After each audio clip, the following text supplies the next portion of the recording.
C'est avec un grand plaisir que nous ouvrons cette 15e édition du Festival des architectures vives à Montpellier, certes avec une année de décalage. De même que le 6 juillet est une date peu habituelle pour le festival, mais néanmoins c'est ce qui nous a permis de réaliser cette édition dans les meilleures conditions sanitaires pour tout un chacun.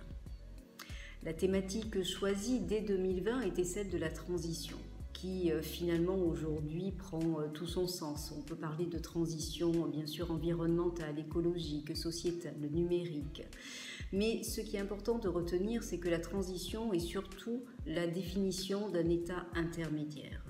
Ainsi, les installations que vous allez découvrir rentrent dans cette dynamique et proposent surtout une invitation à repenser les choses, à bâtir, à construire, où la créativité, l'inventivité sont au cœur de chacun des dispositifs présentés.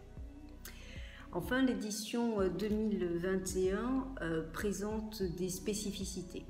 Tout d'abord, la mise en place d'une application qui va vous permettre de faciliter finalement, de préparer votre visite, de découvrir en avance chacune de ces installations.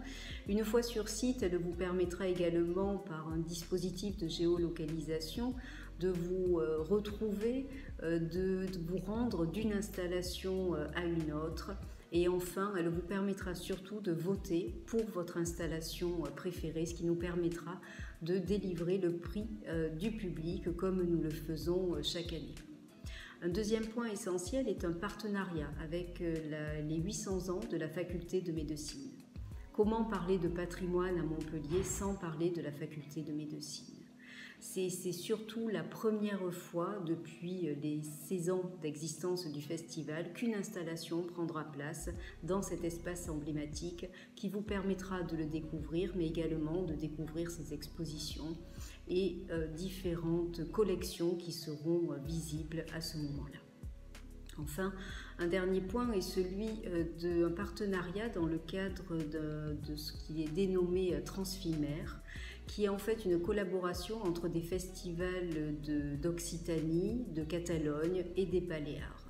Chacun de ces festivals réalise des installations éphémères dans l'espace public et vise à valoriser le patrimoine dans une dynamique d'installation contemporaine.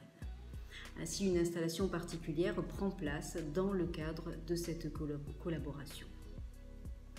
Vous pourrez donc découvrir un format un petit peu plus compact que les années précédentes, autour de 10 installations qui seront réalisées.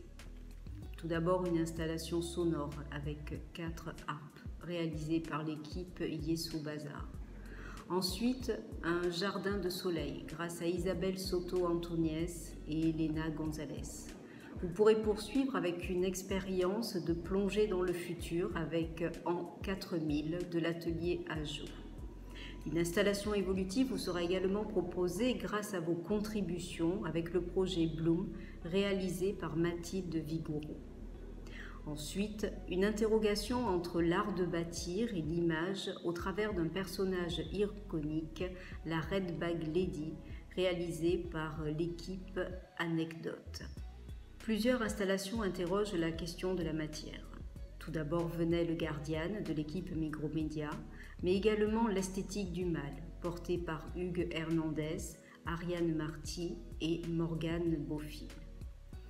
D'autres interrogent la transition environnementale avec la montée des eaux, illustrée par le projet Des bords de mer de l'équipe Farga. Dans le cadre de Transfilmer, vous découvrirez le projet Sablier, réalisé par l'atelier 4 et SP25 Architectura, tel un manifeste de cet état transitoire. Enfin, dans la cour de la faculté de médecine, une installation réalisée par Agreste en collaboration avec le Jardin des Plantes vous permettra de regarder la nature comme une pièce rare faisant partie d'un patrimoine commun. Le Festival des architectures vives ne saurait exister sans la générosité des propriétaires des hôtels particuliers de Montpellier qui nous accueillent chaque année. Je tenais ici à les remercier. Merci également aux équipes qui ont su rester mobilisées depuis 2019 pour vous offrir aujourd'hui de superbes installations. Je tenais également à saluer le travail des médiateurs qui vont œuvrer pour vous accueillir, pour vous offrir des explications et un temps de partage si spécifique et quelque part précieux. Enfin, merci à tous nos partenaires qui nous suivent et qui aujourd'hui encore ont répondu présent pour que ce festival puisse exister. Il ne me reste plus qu'à vous souhaiter un très beau festival 2021, une très belle 15e édition. J'espère que vous prendrez autant de plaisir à le découvrir que nous en avons pris à le construire et à vous l'offrir aujourd'hui. La culture est bien au cœur de notre société et j'espère que vous prendrez tout le plaisir de redécouvrir les rues de Montpellier, le plaisir de déambuler et surtout de croiser justement ce dispositif entre installation contemporaine et patrimoine. Beau festival à vous tous.